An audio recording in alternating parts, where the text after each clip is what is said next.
वार्षिक उत्सवको रूपमा मनाइने आजको दिनले पूजनीय भगवान शाक्यमुनि बुद्धको पवित्र जन्मदिनको सुरुवात गर्दछ।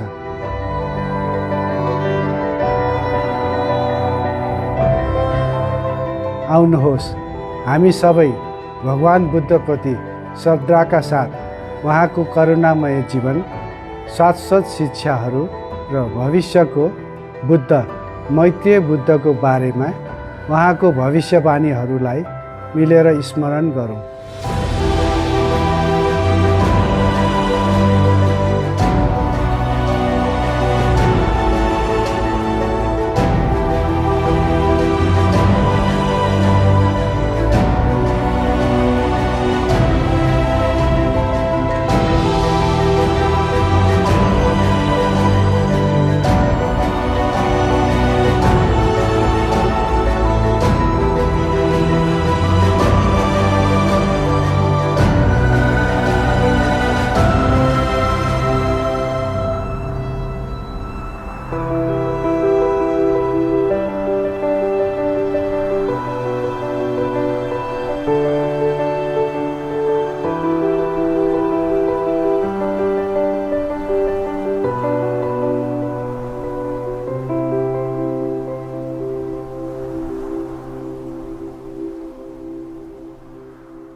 मानव जातिको इतिहासको दौरानमा ईश्वरीय सन्देशहरू अक्सर रहस्यमा छोपिएका हुन्छन्।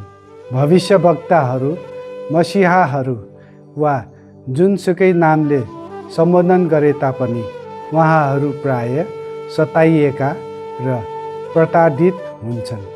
उहाँहरूका शब्दहरू अस्पष्ट पारिन्छन्, तर हामीले असत्यबाट सत्यको कसरी पहिचान गर्न सक्छौँ? त्यसो गर्न जो कोहीले ईश्वरीय निर्देशनमा मात्र विश्वास गर्नुपर्छ, जसले इमान्दारीपूर्वक सत्यको खोज गर्छ, उसको लागि सत्य स्वयं प्रकट हुनेछ।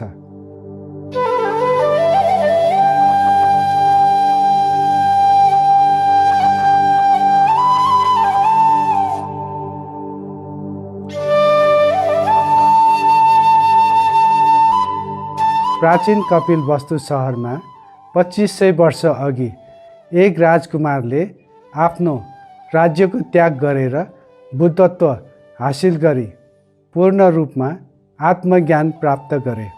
उहाँको नाम सिद्धार्थ गौतम थियो र उहाँका शिक्षाहरूले आज पनि 50 करोडभन्दा बढी बौद्ध धर्मावलम्बीहरू लगायत अनगिन्ती मानिसहरूलाई प्रेरणा दिँदै आइरहेका छन्।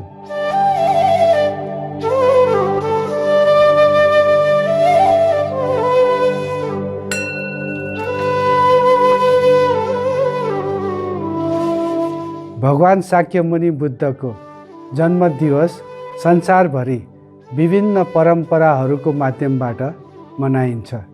अब हामी नेपालका एक आदरणीय भिक्षु बिमलो स्थवीरको परिचय दिन्छौँ। अब भगवान बुद्धको जन्म बुद्ध जयन्ती भनेर भनिन्छ र हाम्रो नेपालमा त अब स्वायापुनी भन्ने पनि प्रचलन छ।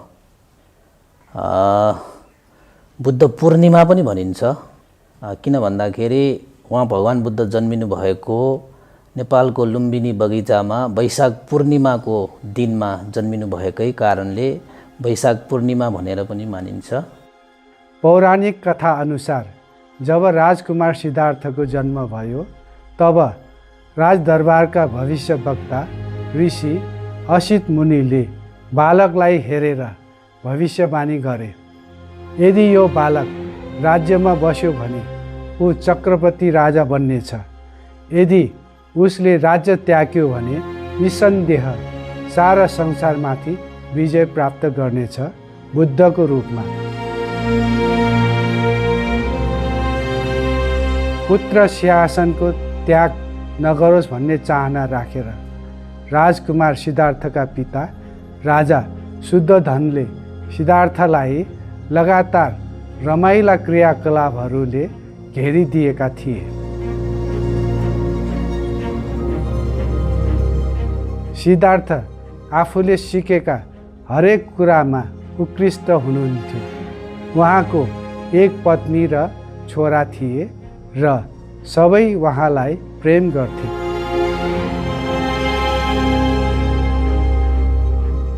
उहाँको जीवन सन्तुष्ट थियो।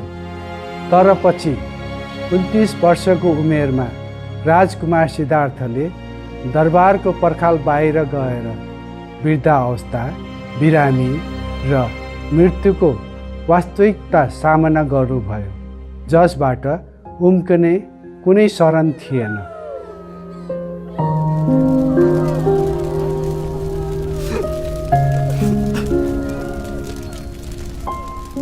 उहाँको भेट एक ध्यानी योगीसँग पनि भयो, जसले साँचो आन्तरिक शरणको प्रतिनिधित्व गरेका थिए।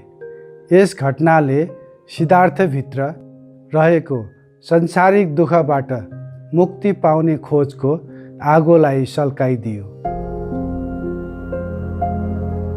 आफ्नो विलासिताको जीवन र आफ्नो साम्राज्यलाई त्यागेर उहाँले आध्यात्मिक अभ्यास सिक्नका लागि हिँड्नुभयो र 6 वर्षसम्म एक भड्किँदो तपस्वी बन्नुभयो।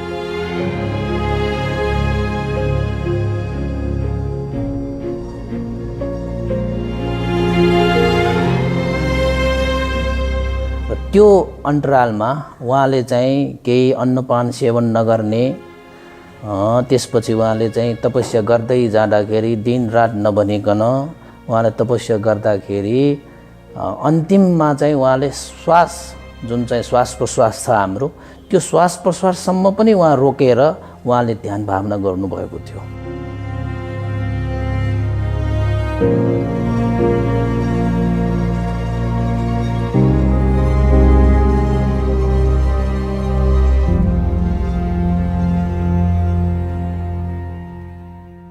तपस्याको दौरान एक दिन एकासी ढलेपछि सिद्धार्थलाई यस्तो कठोरपना आध्यात्मिक प्रकाशको लागि उपयोगी नहुँदो रहेछ भन्ने अनुभूति भयो।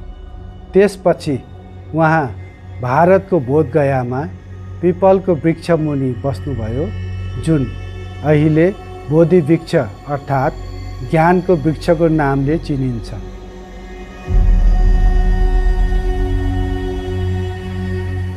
त्यहाँ दृढ निश्चयपूर्वक केही समय ध्यानपछि सिद्धार्थ गौतमले बुद्धत्व प्राप्त गरी गौतम बुद्ध एक जागृत व्यक्ति हुनुभयो।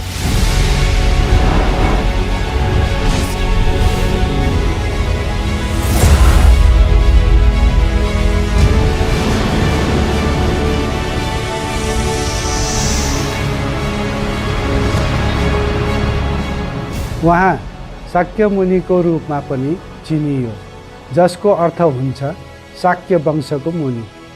पीडित प्राणीहरूप्रति उहाँको महान करुणाको कारण भगवान शाक्य मुनि बुद्धले धर्मको शिक्षा दिन र अरूलाई मुक्ति दिलाउन मद्दत गर्नको लागि भारतभर खाली पाउ यात्रा गर्नुभयो।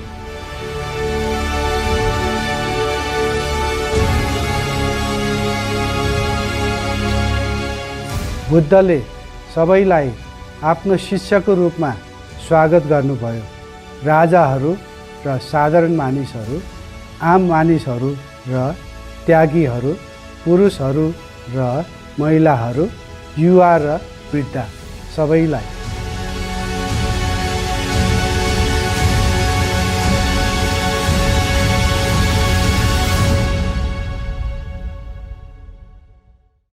परम गुरु चिङहाई, जो बचपनदेखि नै एक समर्पित बुद्धिस्ट हुनुहुन्छ, अक्सर आफ्नो शिक्षाको दौरानमा भगवान बुद्धको बारेमा सिकाउनुहुन्छ, जस मार्फत उहाँको जीवन र सिद्धान्तप्रति हामीलाई गहिराईमा ज्ञान हुन्छ। Đức Phật muốn bao nhiêu tiền không được, Đức Phật muốn xây bao nhiêu tịnh xá, đâu phải chuyện khó khăn. Đức Phật muốn thâu nhận bao nhiêu quan quyền cũng không có phải là điều không làm được. Nhưng mà Đức Phật vẫn giữ nguyên cái đời sống của một người khất sĩ. để làm chi? Để Ngài có dịp gần gũi thêm những người khốn nạn, những người cùng khổ trong nhân gian.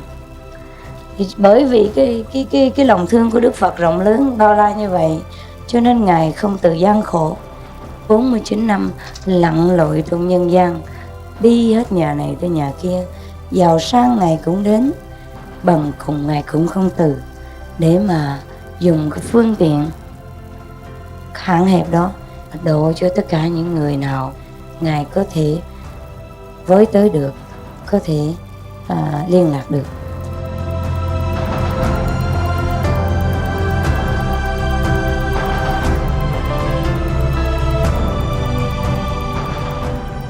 पावन हृदयी दर्शकहरू, हामी एउटा सानो सन्देशपछि पुनः फर्कनेछौँ। कृपया हेर्दै गर्नुहोला supreme master television.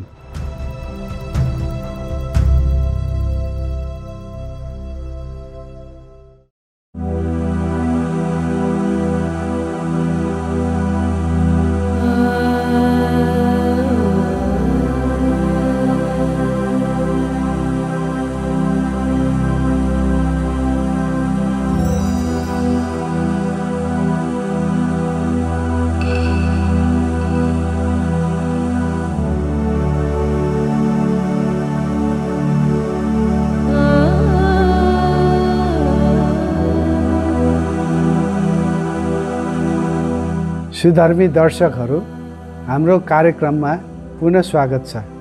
प्राणीहरूको मुक्ति र उत्थानका लागि भगवान बुद्धले धेरै त्यागहरू गर्नुभयो, तथापि उहाँ आफू पूर्ण रूपमा निर्दोष हुनुहुन्थ्यो। उहाँको जीवनमा ठुल्ठुलो घटनाहरू त घटेकै हो। अब त्यो ठुल्ठुलो घटनाहरू भनेको पनि के हो त भन्दाखेरि उहाँलाई चाहिँ धेरै मान्छेले चाहिँ त्यति बेलाको भनौँ न तीर्थङ्करहरू, विभिन्न चाहिँ अब साधुहरू भयो हैन, अब चाहिँ मानव भनिन्छ, त्यस्तोहरूले चाहिँ उहाँले धेरै दुःख दिएको भयो नि, त्यो पनि उहाँले सहनु परेको। अब त्यो सहनु परेको पनि तपाईँलाई थाहा छ, उहाँकै चेला जुन चाहिँ देवदत्त भनिन्छ, त्यो देवदत्तसम्म पनि उहाँले कति दुःख दिएको हैन।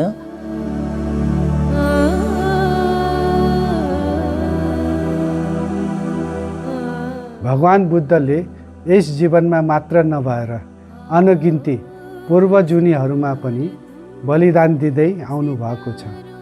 जन्म लिएर जुनसुकै प्राणी भएर जन्मिए तापनि उहाँले कहिले पनि परहित हुने उद्देश्य छाड्नु भएन। बरु आफूले ज्यानसम्म पनि दिएर जानुभयो, प्राणसम्म पनि त्यागेर जानुभयो। तर चाहिँ हाम्रो थेरवाद चाहिँ ग्रन्थहरूमा उल्लेख पाइन्छ कि भगवान बुद्ध त्यसरी मासु मात्र दान गरेर आएको यदि जम्मा गर्ने हो भने 4,1 लाख कल्पसम्मको जुन चाहिँ जन्म लिएर आउनुभयो नि, त्यो जन्म मध्येमा उहाँले चाहिँ जुन चाहिँ मासु दान गरेको त्यो मात्र जम्मा गर्ने हो भने यो महा चाहिँ पृथ्वी कति छ, यो महापृथ्वीमा चाहिँ ढुङ्गा माटो कति छ। किनभने बोधिचित्त भएकाहरूलाई त कहिले अरूलाई उपकार गरौँ त्यो मात्रै चित्त हुन्छ, त्यो मात्रै चित्त हुन्छ।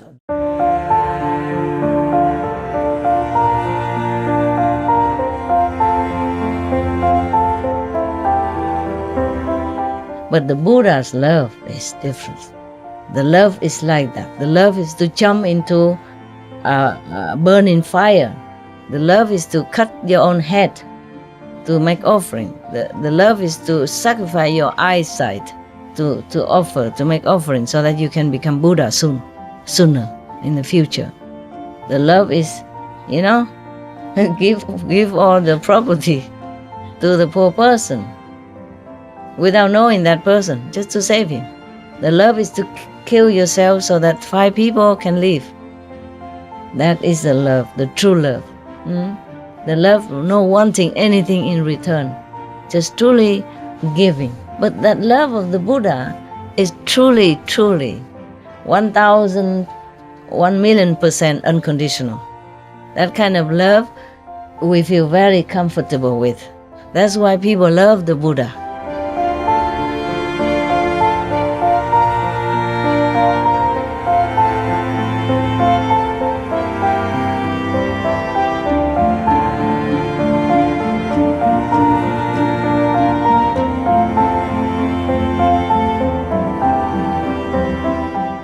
भगवान् बुद्धले भन्नुभएको छ कि सबै प्राणीहरू समान हुन् र उनीहरूले निर्वाण पूर्ण आन्तरिक शान्ति प्राप्त गर्न सक्छन्।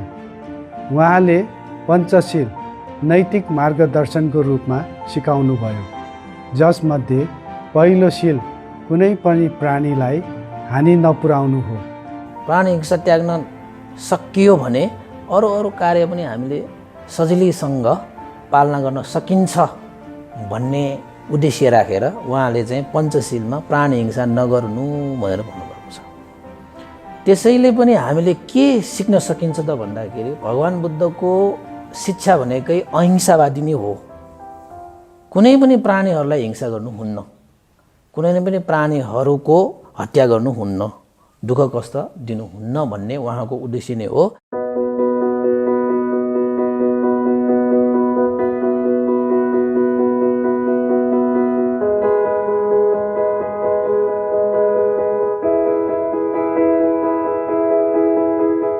I do not permit my disciples to eat meat. I teach that the eating of meat cuts off great loving kindness. Lord Shakyamuni Buddha, Mahaparinirvana Sutra.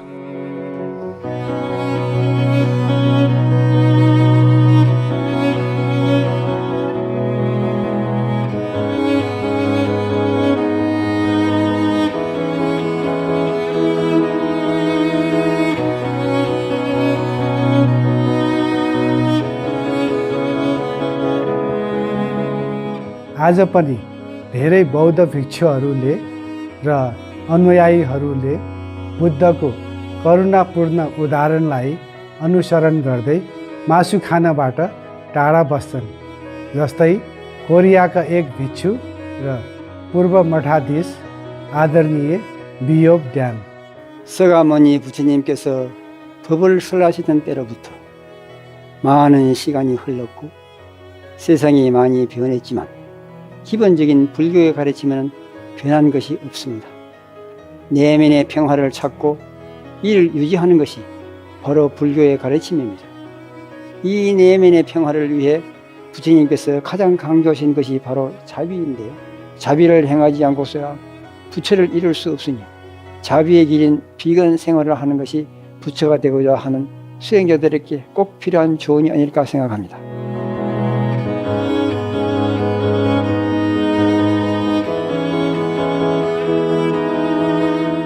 Bharat की एक समाजशास्त्र प्राध्यापक एवं तिब्बती बौद्ध शिक्षा की लेखिका आदरणीय डाक्टर रेणुका सिंहले बुद्धको शिक्षाको महत्त्वको बारेमा आज हामीलाई बताउनु भयो। In this age particularly, you find that people are alienated. They are confused. There is so much of, suffering around at an individual and collective level.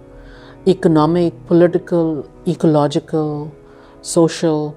So when you're going through all these crises in life, that is where I think Buddha's teachings become very relevant. They give you some amount of sanity, peace, confidence, compassion, so that you can save your own self and you can also save others. What an inspiring story of his life too, how he determined to overcome suffering. We know that life is suffering, but the other noble truth is that you can overcome suffering, and he showed us the way, and he said that you all have to do it for yourself.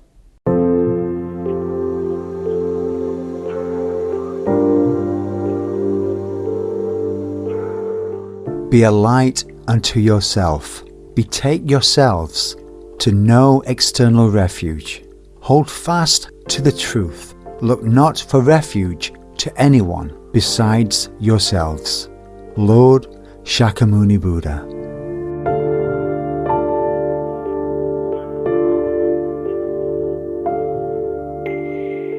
I bow to Sakyamuni Buddha. He has been called the light of Asia, and he has had such a tremendous impact all over the world. This was, 6th century BC, and this is the 21st century now. So imagine the profundity of his experience, his message.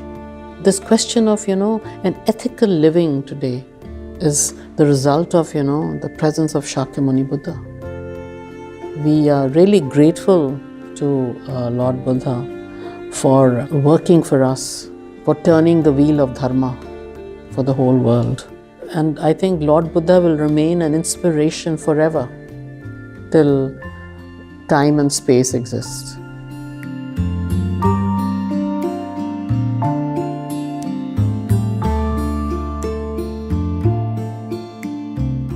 Buddha धर्म सङ्घ हैन शिक्षाको विषयमा यसरी प्रचार गर्न पाउनु पनि ठुलै कुरा हो। यस्तै गरी अब सुप्रिम मास्टर टिभी परिवारहरूलाई र त्यस्तै गरी सुप्रिम मास्टर चिन्हाई हैन उहाँ गुरु जो हुनुहुन्छ उहाँले चाहिँ प्राणी मात्रको हित सुखको लागि धेरै काम गर्नुहुन्छ र आशा एवं विश्वास त यही चाहिँ प्राणी हित सुखको लागि जुन कार्य उहाँले गर्नुभएको छ त्यो कार्यलाई चाहिँ निरन्तर अगाडि बढाउन सकोस् र अन्तमा तपाईहरूले जुन चाहिँ टिभी हेर्नु हुने सम्पूर्ण हाम्रो दर्शकवृन्दहरू हुनुहुन्छ उहाँहरूले पनि हामीले यसरी दिएका सिकेका कुराहरू तपाईहरुसँग अनुभव साट्न पायौं त्यसको लागि पनि हामीलाई त खुसी लागेको छ र खुसी हामीलाई यो मानेमा लाग्ने थाल्छ कि जुन बेला हामीले यो कुराहरू जुन शेयर गरे तपाईहरुसँग त्यो कुरालाई तपाईले साच्चै व्यवहारमा लागू गरिदिनु भयो भने त्यो मानेमा मात्रै हामीलाई साच्चै खुसी लाग्ने छ र सुप्रिम मास्टर टिभी को पनि साच्चै उद्देश्य पूरा हुनेछ र सुप्रिम मास्टर चिन्हाई गुरु को पनि उद्देश्य पूरा हुन्छ भन्ने आशा एवं विश्वासका साथ सानो दर्शकवृन्दहरूलाई मेरो अनुरोध यही टुङ्ग्याउन चाहन्छु। भवतु सब मंगल। 여러분의 내면에 부처님께서 전해주시는 평화와 자비가 깃들기를 간절히 기원드립니다. 행복한 부처님 오신 날 되십시오. 나무아미타불.